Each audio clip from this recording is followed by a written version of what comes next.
Bueno, vamos a hacer un pequeño análisis político acerca de la situación en la que se encuentran los liberales y los libertarios en la Argentina. ¿Sí? ¿Cómo se ve este espacio político? Vamos a tratar de analizarlo de forma objetiva y cuáles son los elementos que quizás le están faltando para constituirse como una verdadera fuerza política que de cara al 2023 pueda disputar a las otras potencias políticas que son Juntos y el Frente de Todos el poder en el 2023, o sea, el gobierno.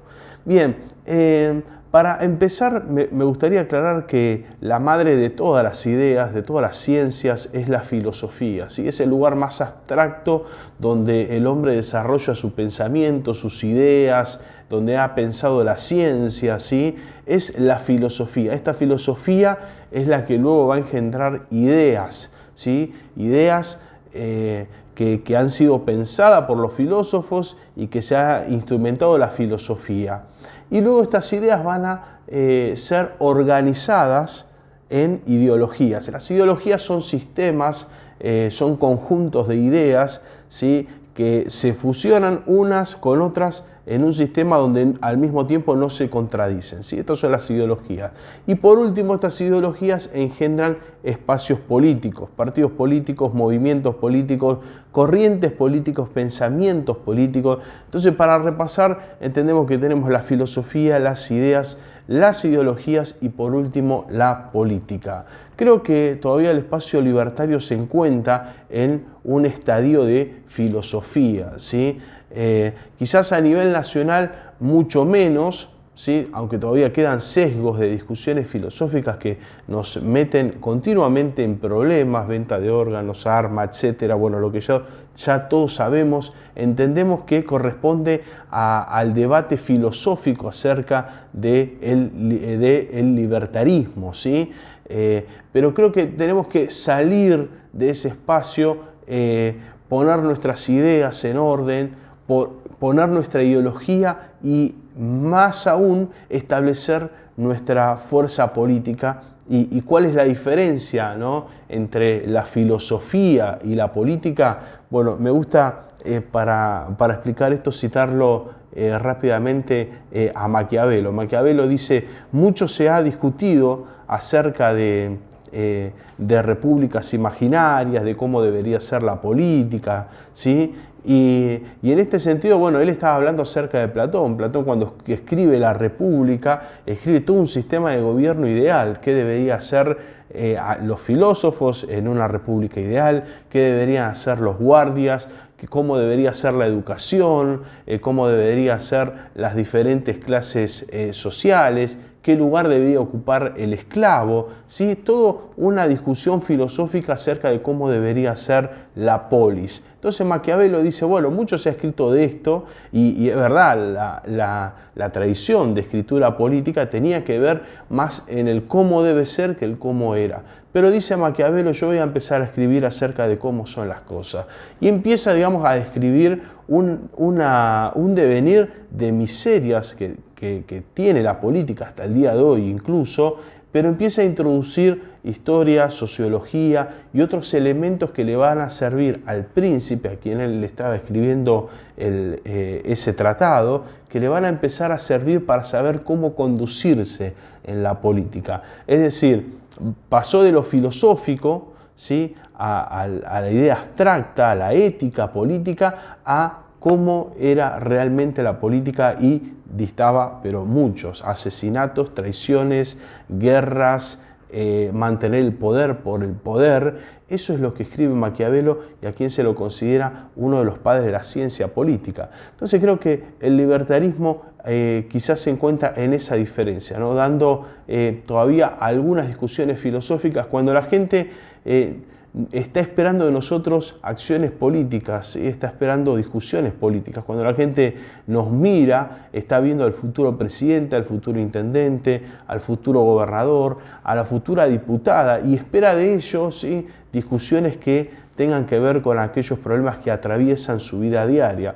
Por lo cual creo que el libertarismo tiene que abandonar totalmente toda discusión filosófica, sobre todo en los medios de comunicación, cosa que después se toma para decir, bueno, esta es la política que quieren llevar a cabo en lo inmediato, ¿no? Toman una discusión filosófica para imponerla como agenda política o agenda de gobierno, cosa que dista mucho, ¿sí?, de la realidad. Esto pasa quizás menos a nivel nacional. Creo que Javier Milei viene dando una excelente batalla, viene despegándose de discusiones filosóficas e incorporando su rol, ¿sí?, presidencial, por el cual se está preparando y está todo este sector también trabajando en ello. Pero más abajo en la militancia aún se sigue en el fango de la filosofía, pues abundan los grupos de WhatsApp de discusiones filosóficas, abundan los cafés libertarios, abundan las charlas libertarias, sin que esto se termine de evolucionar en la acción política, en el pensamiento político, en cuáles van a ser las políticas públicas que manifiestan esas ideas libertarias en los municipios donde estamos. ¿Cómo se manifiestan esas ideas libertarias? ¿Cuáles son los proyectos para la provincia de Buenos Aires libertarios, ¿no? Que de esa filosofía salieron ideas e ideologías y ahora la política en la provincia de Buenos Aires necesita ideas libertarias. Bueno, ¿cuáles son esas? Bueno, el sector libertario, aquel que de base, aún no ha evolucionado en ese sector y ve todavía en la acción política, ¿sí?, cierto resquemor, pero es aquella que la gente nos va a demandar. Más aún, prima, ¿sí?, una de las frases que a mí me parece hermosa, romanticista también, de que nosotros no seguimos personas, seguimos ideas. Y eso está bien, está buenísimo. Está genial seguir ideas y no personas, eso me parece fantástico. El tema es que la gente no vota ideas, vota personas. Y ahí donde otra vez nos chocamos con la política. La gente no vota ideas, vota personas. ¿Sí? Las ideas son del orden filosófico, pero la gente vota personas del orden político. ¿Sí? Y otra vez el pedido, ¿no?, de bajar de lo filosófico a lo político. La gente vota personas y esas personas tienen que tener liderazgo, equipos de trabajo, tienen que estar conectados con la problemática del territorio donde vive, tienen que conocer a la sociedad a la que quieren representar y todavía más aún tienen que discutir cómo esas filosofías libertarias se convierten en políticas públicas o políticas de Estado, ¿sí? Ese es el salto que todavía se debe el espacio libertario. Te voy a contar una brevísima anécdota. Me pasó que estaba en una plaza, habíamos organizado una charla libertaria y había unos cuantos vecinos, yo estaba en medio de los vecinos hablando, haciendo política y uno de nuestros compañeros, a lo cual habíamos invitado para que dé esa charla, muy atinado él, muy correcto, estaba cumpliendo a la perfección aquello para lo cual se lo había llamado, termina y abre la instancia de preguntas. Entonces uno de los vecinos levanta la mano y dice, sí, yo quisiera saber cómo van a pagar la deuda externa.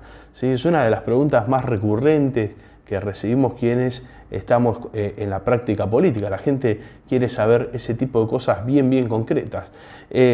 Bueno, no tuvo respuesta, me manda a llamar, yo salgo en medio de la gente y al tomar el micrófono escucho por primera vez la pregunta.